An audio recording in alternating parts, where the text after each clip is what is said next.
क्या दें? मैं महिलाओं के लिए यही कहना चाहती हूँ कि महिलाओं के लिए हर एक महिला, चाहे सौर की हो चाहे वो हमारे समाज की हो, हर महिलाओं के लिए हमारे बाबा साहब संविधान लेके गए हैं और उस संविधान में महिलाओं को बराबर का दर्जा दिए हैं। हमारे बहुजन समाज पर, SC ST OBC पर, 85% मूल निवासियों पर जो जातिगत दुर्भावनाओं का इस्तेमाल किया जाता है, बिना किसी दोष के, बिना किसी अपराध के हमारे लोगों को अपमानित किया जाता है, लज्जित किया जाता है, पीड़ित किया जाता है। ये इसको रोकने के लिए या इस पर आपकी क्या विचारधारा है? सर, देखा जाए तो हम महिलाओं को जो ऊपर शोषण अत्याचार हो रहे हैं, हमारी महिलाएं, जो हमारे बहुजन समाज की महिलाएं, आज हमारे ही समाज से मतलब जो शोषण हो रहा है बहुत ही ज्यादा हो रहा है, अपने ही समाज से। जी, आजकल देखा जाए तो यहाँ पे दिल्ली कैंट में अभी 9 साल की बच्ची के साथ हुई, वो भी वाल्मीकि समाज से थी और उसके साथ तो ऐसा दुष्कर्म हुआ है। हाँ बताइए, बच्ची बताइए। एक 9 साल की बच्ची थी, उसको ये भी पता नहीं था कि ये सब क्या होता है। ये सब तो बात ही छोड़िए, बच्ची को पीड़ा कितनी होगी, उसको मारा पीटा गया होगा, डराया धमकाया गया होगा, कितनी दहशत उसमें जागी कि उसने दम तोड़ दिया।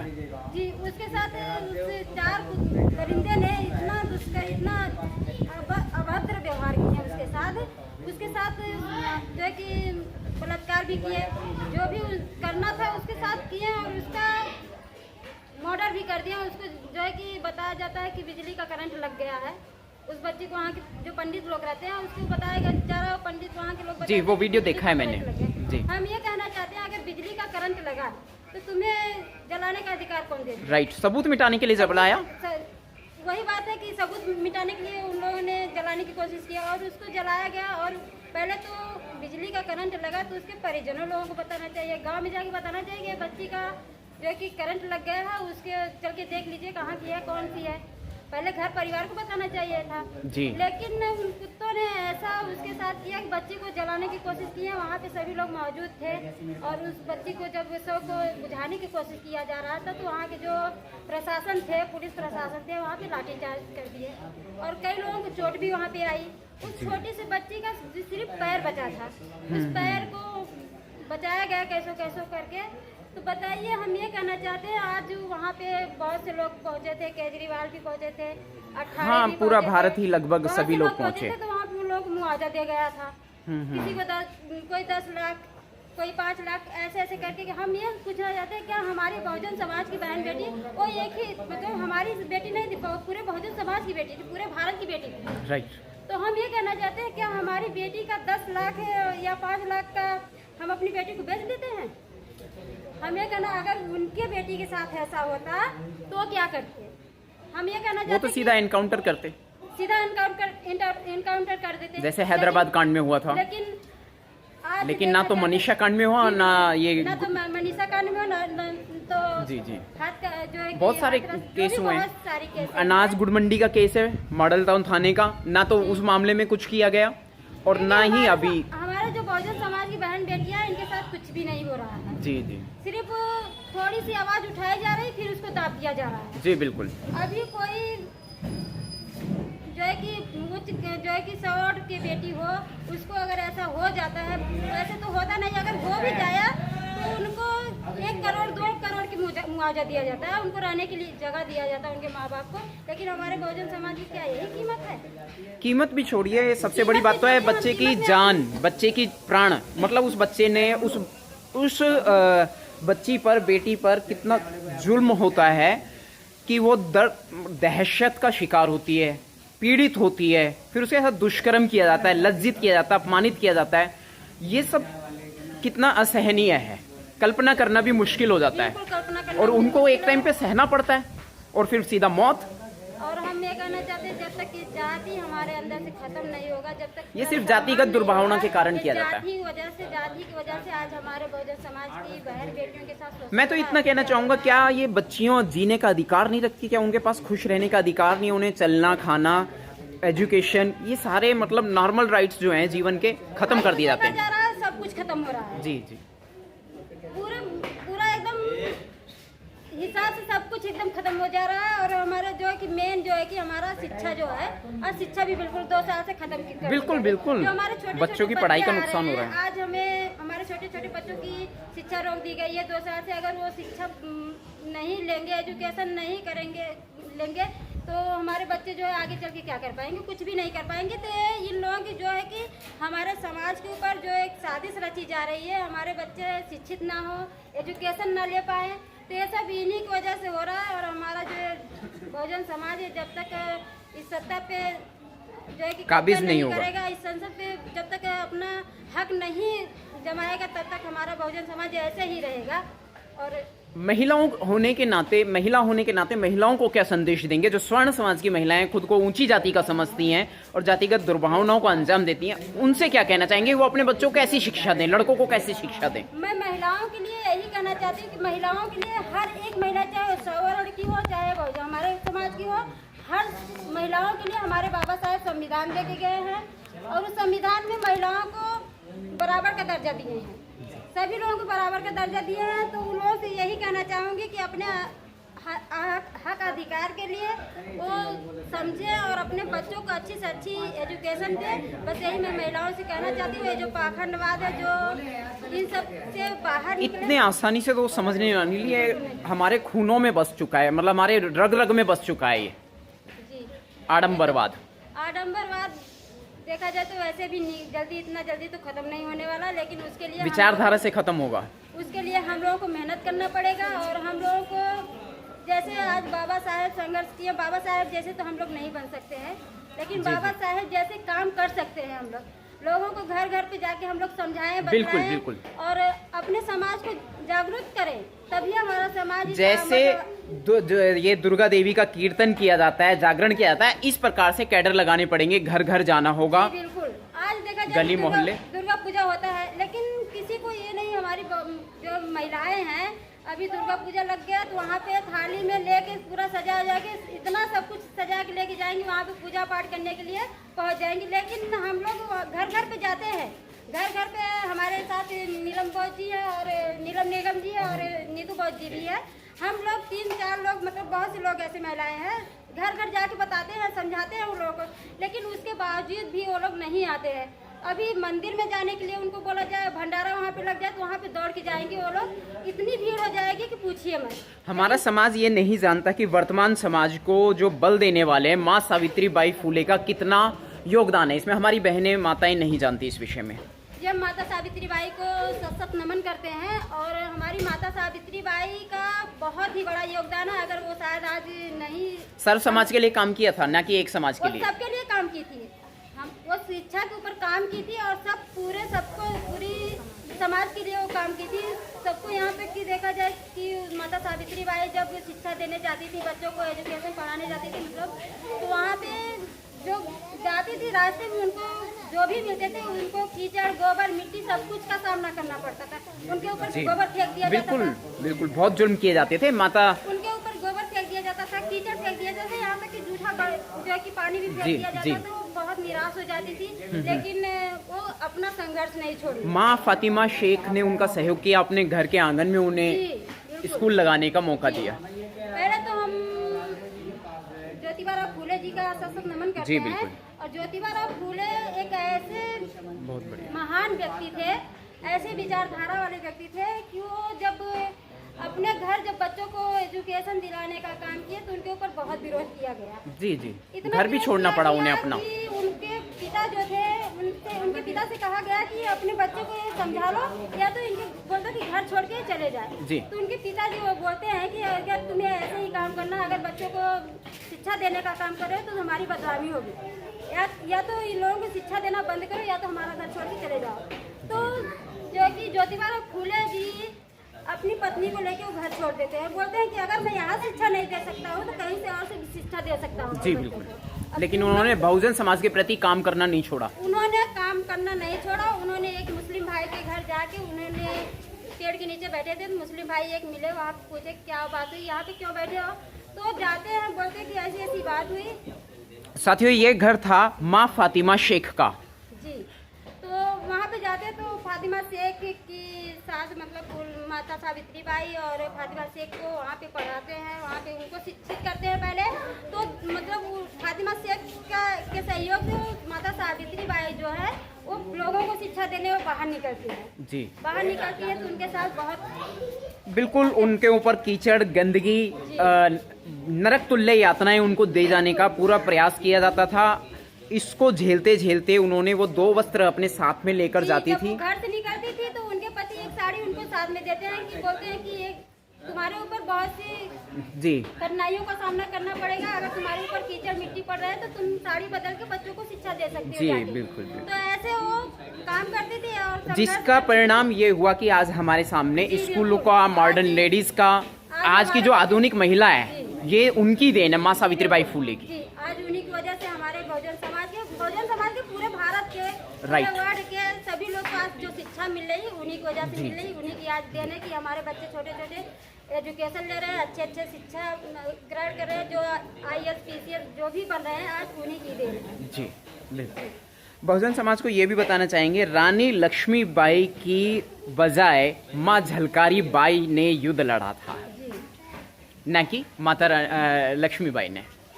जी, माता ये झलकारी बाई वैसे तो फिलहाल सेनापति की बेटी थी और उन्हें ही ट्रेन किया गया था। जहाँ तक रानी झांसी की रानी की बात है, वो रानी तो थी, झांसी की रानी तो थी जी। लेकिन उसके सेनापति में एक वीरांगना थी, लड़की थी, जिसका नाम था झलकारी बाई। माँ झलकारी बाई जी, सेम हमारी माँ। शक्ल थी रानी लक्ष्मीबाई की, और कारण यही था कि हम शक्ल होने के नाते जब उसके किले पे आक्रमण किया उसके विरोधियों ने, तो उसका डट करके मुकाबला किया था झलकारी बाई ने, लेकिन नाम आया लक्ष्मीबाई का, जबकि लक्ष्मीबाई पिछले दरवाजे से किला छोड़ करके फरार हो चुकी थी। तो ये जी। एक साजिश था कि वह कोरी समाज में थी, इसलिए दलित समाज में होने के नाते उसे इतिहास के पन्नों से दूर रखा। हमारे सभी बहुजन महापुरुषों का, बहुजन महामाताओं का नाम इतिहास के पन्नों से लगभग दफन करने की पूरी कोशिश की गई है। सदियों से हमें शिक्षा से दूर रखा गया और शिक्षा से वंचित होने के कारण जिन लोगों के हाथ में इतिहास लिखने का मौका मिला, उन्होंने अपने हिसाब से तोड़ मड़ोड़ करके इतिहास को लिखा और आज स्कूलों में, कॉलेजों में, विश्वविद्यालयों में पढ़ाने का काम कर रहे हैं। लेकिन आज आप देख रहे होंगे इन्होंने 4 युग बनाया, 4 दिशाएं बनाई, 4 शास्त्र बनाए, हर जगह इन्होंने 4 भागों में बांटा। लेकिन इसके बावजूद हम हिंदू धर्म पे आते हैं कि हिंदू धर्म में भी इन्होंने 4 वर्ण बनाए और 4 वर्ण के बाद भी इन्होंने जो चौथा वर्ण बनाया, जिसे कहा जाता है कि ब्रह्मा ने अपने पैरों से पैदा किया हुआ था, तो उस वर्ण में इन्होंने 6743 जातियां बनाई। हमें तो खुद यहीं पे अंदाज लगा लेना चाहिए कि क्या कारण है कि चौथे ही वर्ण को इतने टुकड़ों में बांटना है। तो स्वाभाविक है, जी बिल्कुल, ब्राह्मण में भी 6700। बांट सकते हो, जबकि ब्राह्मण समाज एक ऐसा समाज है वो अपने आप को हिंदू स्वीकार नहीं करता है और सबसे बड़ा नास्तिक होता है ब्राह्मण। इस बिल्कुल, देश के अंदर बहुत बड़ी सच्चाई है। सबसे बड़ा नास्तिक होता है जी। ब्राह्मण। और मैं बता दूं, एक सेकंड का समय लूंगा, कि ब्राह्मण कभी भी अपने पैसे से अगरबत्ती, मोमबत्ती, धूपबत्ती नहीं लाता है। अगर वो मानता भगवान को तो सबसे पहले लाता, लेकिन उल्टे थोपता है वह जो भगवान को मानने पे मजबूर किए गए लोग हैं। वह दुखी होने के बावजूद भी कर्ज लेकर के लाते हैं सामान, और उसको सामान को यह असंवैधानिक ढंग से बिना कारण यूज करके उनसे पैसे ऐंठने का काम करता जी, जी। अपने बच्चे पालता। सर, इस आपके इस वक्तव्य के बाद में जो आपने बोला है अभी कि ब्राह्मण कभी भी नहीं लाता, कल से ही वो हमारे समाज के लोगों को, हमारे बच्चों को दिखाने के लिए कल से छोटी मोटी धूपबत्ती खरीदने लाने का काम करने लग जाएगा। वो इतना चतुर और चालाक है। ये तो कूट कूट करके उसके दिमाग में भरा गया है कि जी। लोगों को कैसे जो है बहकाना है, जाता मॉडिफाई करना है। आज आपको जब इन्होंने 4 युग भी बनाया, 4 युग में इन्होंने क्या बनाया था? समय ही बांट सतयुग, दिया। द्वापर, त्रेता और कलयुग। हाँ, हाँ। इसका रीजन रहा है, सतयुग में सिर्फ ब्राह्मण समाज ही पढ़ा लिखा होता था, द्वापर में क्षत्रिय भी पढ़ लिया और त्रेता में बनिया भी पढ़ लिया, जिसे हम जो है वैश्य कहते हैं। जी। कलयुग जिसे में कलम हमारा युग नंबर कहा आया। जाता है, ये कलम युग है, कलयुग नहीं है, कलम युग है। बहुत बढ़िया। इसमें शूद्र भी पढ़ लिख लिया। जब शूद्र पढ़ लिया वो अपना इतिहास ढूंढने लगा। जब इतिहास ढूंढने लगा, इनके पेट में दर्द होने लगा, इसीलिए आज हमारे बच्चों का, पहले ये अंगूठा काटते थे, अब उसका नंबर काट रहे हैं, बिल्कुल सच्चाई है जी। जिससे ये पढ़ लिख ना पाए, सक्सेस ना हो पाए, अपने घर गृहस्थी ना संभाल पाए, परिवार ना पाल पाए। सरकारी स्कूलों में हमें कितनी यातनाएं सहनी पड़ती हैं, हम सह के बैठे हुए हैं। अनगिनत यातनाएं दी जाती हैं, तभी तो रोहित बेमुला जैसे लोग मार दिए जाते हैं। उसने आत्महत्या नहीं की, वो मारा गया है, मरने पे मजबूर बेबस किया गया है। और इतना ही नहीं, आप देख रहे हैं हमारे कितने होनहार बच्चे हैं, इन्होंने जेएनयू जैसे शिक्षा संस्थान को वहाँ भी लाठियां बरसाई हैं, आंदोलन का अड्डा बना दिया है। जी, जी। आए दिन आंदोलन होता है, वहाँ पे लोग इनके जो दलाल, जो इनके छात्र संगठन है, वो वहाँ पे जाके उन्माद फैलाते हैं। हमारी जो बच्चियां वहाँ पे पढ़ती हैं, उन बिल्कुल पे जी। तंज कसते हैं, उन पे अभद्र टिप्पणियां करते हैं। लेकिन मजबूरी ये ना समझें कि हमारी मजबूती, जो हमारे बच्चे आज भी पढ़ रहे हैं। आपने देखा होगा लखनऊ में जब क्या नाम है अमित शाह जाता है और काशी हिंदू विश्वविद्यालय बनारस में, तो क्या होता है, हमारे बच्चे काले झंडे दिखाते हैं, हमारी बच्चियों के सीने पे हाथ रख करके ये जो है उनके हमारे साथ कैसे पेश आते हैं, दुपट्टे से उनका गला दबाया जाता है। ये क्या है? ये शोषण नहीं तो और क्या है जी। लेकिन एक फिर बच्चे भी- को डराएंगे, कई बच्चों में डर बैठेगा। कोई बात नहीं है, ये डराएं, इनका डराने ये का इनकी काम है, रणनीति और है। हम आगे बढ़ेंगे, हमारा आगे बढ़ने का काम है जी। आप वो दिन दूर गया, ना अंगूठा काट सकते हो और ना ही तुम हमें पीछे छोड़ सकते हो। और अगर तुम्हारे में इतना ही दम है तो काटो अंगूठा, हम आगे बढ़ के देखते बाबा हैं। साहब ने कहा है वो हमें कलम की बजाय तलवार उठाने पर मजबूर करेंगे, और करते भी हैं।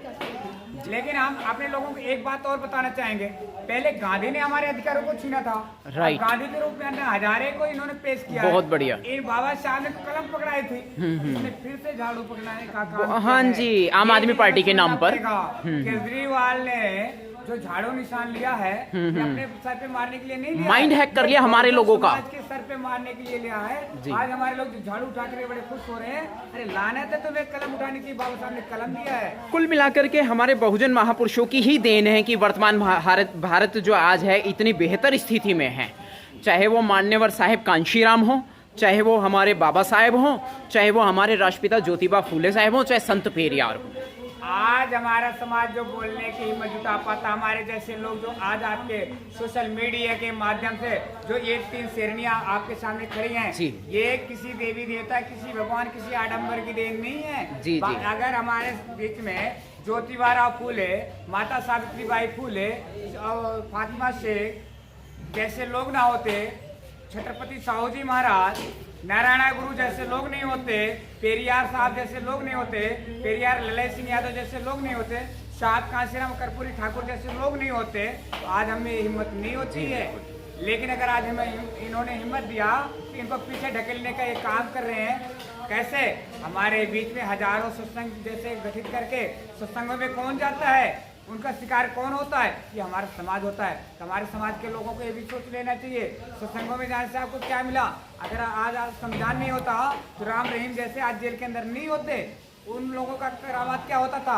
हमारी सुंदर सुशील बेटियों के साथ में शोषण करते थे, मार करके वहाँ पे पेड़ लगा देने का काम करते थे, और हमारे लोग खुश होते थे।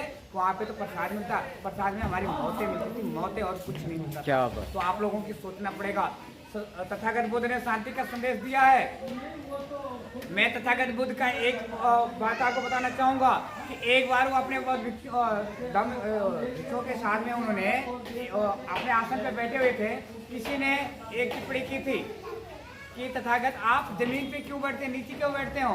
तथागत बुद्ध ने बहुत सुंदर सा जवाब दिया था कि नीचे बैठने वाला व्यक्ति कभी गिरता नहीं है। क्या बात और है। उन्हीं के समय की एक घटना और थी, किसी औरत को जो उस समय के मनवादी थे, उन्होंने तथागत बुद्ध को अपमानित करने के लिए कहा था कि तुम आगे जाओ और तथागत बुद्ध से शादी करने की बात कहो। तथागत बुद्ध के सामने जाती है, वह कहती है कि मैं आपसे शादी करना चाहती हूँ। तथागत बुद्ध ने कहा कि भाई हम तो सन्यासी हैं और हम पे शादी करके क्या करोगे? उसने कहा आप जैसे मुझे एक सुशील बेटे की जरूरत है। तथागत बुद्ध ने वहाँ भी बड़े धैर्य से, बहुत ही शांति स्वभाव से जवाब दिया था, क्यों ना मुझे ही बेटा बना लेती हो। क्या बात है सर, बहुत बढ़िया, तो बहुत हम बढ़िया। ऐसे महापुरुषों को, ऐसे महानुभावों को अपना अनुयायी मानते हैं, ना कि इनके भगवानों जैसे कि जो पैर से, पेट से, बाजुओं से और मुंह से बच्चा पैदा करने वाले को हम भगवान नहीं मानते और नहीं हम उस पर विश्वास जी, जो दिमाग पे ताला लगा दें उसका करना क्या है? हमारे समाज को चाहिए इनके सत्संगों में जाना बंद कर दें। ये लच्छेदार बातें जरूर करते हैं, इनके पास बेशुमार पैसा खिलाने पिलाने का काम जरूर करते हैं, लेकिन आपके साथ सोशल करते हैं, वो सोशल सामने नहीं आता है। नहीं तो आसाराम, राम रे, रामपाल, रामवृत, ऐसे लोगों को जितने इनके राम है ना, सारे आज जेल के अंदर हैं। एक साधु इनका ऐसा भी है, पता नहीं कितना सच है कितना झूठ है, कि एक सामने आया वीडियो के माध्यम से कि उसने जाके अब एक द्वीप पे ही अपना कंट्री बना ली है, यहाँ से सारा पैसा बटोर के ले जाके। कर लेंगे, नंद नंद समथिंग समथिंग उसका नाम है। खैर होगा कोई मामला, लेकिन अब क्या करोगे, हमारे लोगों को, भोले भाले लोगों को तो ये अपने जाल में फंसाते हैं। इन्होंने दान पेटी रख देते हैं, हमारे लोग जाके पैसे डालने का काम करते हैं। और जो मैं आपको बता दूं कि इनके पास पैसे कहाँ से आते हैं, क्यों आते हैं और ये कहाँ यूज होते हैं। सारे पैसे आते हैं, ये माने कि बौद्धों की नगरी है और बौद्ध धर्म के प्रचार प्रसार के लिए विदेशों से बेशुमार पैसे आते हैं भारत सरकार के पास। भारत सरकार उस पैसे को आरएसएस को देती है, आरएसएस हमारे समाज को शोषण करने का काम करती है और सारे पैसे ये सत्संगों में खर्चे करते हैं, हमारे लोगों को खिलाने पिलाने में और खिला पिला करके हमारे ऊपर शोषण करने का काम करते हैं। और हमारे लोगों के पास जो पैसे है अपने कमाई का, खून पसीने का, वो दान में ये लेने का काम करते हैं कि 1 रुपये, 2 रुपये, 5 रुपये दो, और उससे ये हथियार खरीदते हमसे उपहार करते हैं। तो हम अपने लोगों को आगाह करना चाहते हैं, हमारे लोग इनके सत्संगों में जाके अपने लोगों को ही कमजोर बना रहे हैं, अपने समाज को कमजोर बना रहे हैं, अपनी आने वाली पीढ़ियों को हर तरीके से कमजोर बना रहे हैं। जितने सत्संग चलते हैं, जितने इनके धर्मगुरु हैं, सारे के सारे आडम्बरी हैं, अत्याचारी हैं, बलात्कारी हैं। एक भी इनका गुरु ऐसा नहीं है जिसने सही ज्ञान दिया हो। और आज आप देख रहे होंगे जो 2-4 इनके जो सत्संग चल भी रहे होंगे, उसमें भी जो है कि कुछ दिन में ताले लगने वाले हैं। वो कब? जब हमारे देश का जो सच्चा नागरिक है ना, इस देश के मूल निवासी जिस दिन आके खोल लेगा और बुद्धिज्म के रास्ते पे चल लेगा, उसे वो आदमी ताले लगवा देंगे, खुद ब खुद लग जाएगा ताला। उसमें देर नहीं है, बस सिर्फ आंखें खोलने की देर। जिस दिन हमारा समाज आंखें खोल गया ना, आडम्बर से दूर हो गया ना, उस दिन इन्होंने जितने पाबंद लगाए हैं, इनके जमाने जितने भगवान हुआ करते थे, सारे अत्याचारी तो थे। कौन सा इनका भगवान है जो बहुत अच्छा हो? एक भी भगवान का मुझे नाम बता दें जिन्होंने इंसानों के लिए अच्छा काम किया। एक भी भगवान का नाम मुझे बता दें। अब मेरे सामने जितने नाम आते हैं सारे अत्याचारी और बलात्कारी। एक भी भगवान ऐसा नहीं है। और इनकी जितनी देवी माँ है, बिना ब्याही तो सारी माँ बन गई हैं। और आज अगर किसी को बच्चा ना पैदा हो, किसी औरत को, उसको लोग किस निगाह से देखते हैं कि आपके सामने होगा। एक लेडीज को अगर बच्चा ना पैदा हो, उसका मुंह देखना कोई पसंद नहीं करता। आप उसे किस मुंह से माँ मानते हो? कौन सी आंखों से उसे माँ के रूप में देखते हो? तो मैं यही कहूँगा कि आप लोग ऐसी चीज़ को ना माने। सच्चाई सामने आएगी, उसको जाने। जो चीज़ सच, मैं जो कह रहा हूँ सच नहीं है, लेकिन इसमें भी जो आपको सच दिखता है वो माने, बाकी दिमाग से हटा दें। बहुत बहुत साधुवाद। नमो बुद्धाय। जय भीम, जय भारत, जय श्री राम। बहुत बढ़िया, थैंक यू।